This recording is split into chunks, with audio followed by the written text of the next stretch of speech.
Welcome back to another episode of Fix It With Brenden. Today we're out in the garden and we're going to do a few things. Number one, we're going to talk about the layout of your garden. Number two, we're going to talk about things that you need to do in the garden. Number three, we're going to give you a little bit of instruction on how to use a rototiller properly.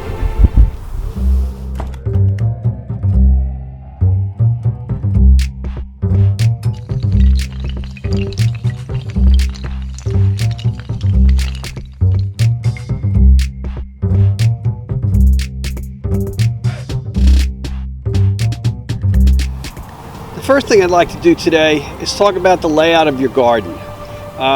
Number one, you want to make sure you get a lot of sun, and there's optimal things you can do for the benefit of your garden. I have my garden laid out from east to west, and it's getting a southern exposure all day long. What this means is that any crops that I have, like tomatoes, that need full sun, they're going to get everything they need. Whereas something like lettuce that doesn't like full sun, you're either going to have to shade it or find a shadier place. The second thing is things that you need to do in the garden. When you're growing a garden in the same spot year after year, what happens is the soil gets depleted and you need to replace the minerals and chemicals or trace elements that are in the soil. A couple different ways you can do that.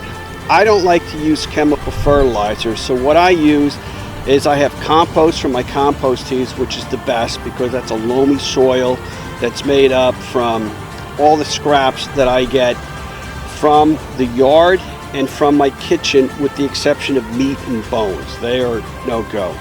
I also use blood meal, bone meal, green sand.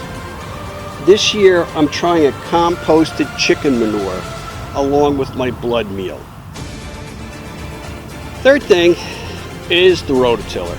If you don't own one, I suggest renting one. If you have a big enough garden, there is a company called Mantis that has mini tillers, or you could go to your Home Depot or Lowe's and get a regular sized tiller.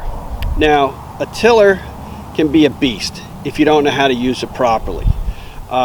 What you want to do is, there's a couple of cotter pins on here, one to hold the wheels and the other to hold a spike. This spike is your friend. Once you take the wheels off and you start using this, you set this into the ground, and what it does is it helps you control the tiller, so that way you drive the tiller and the tiller doesn't drive you.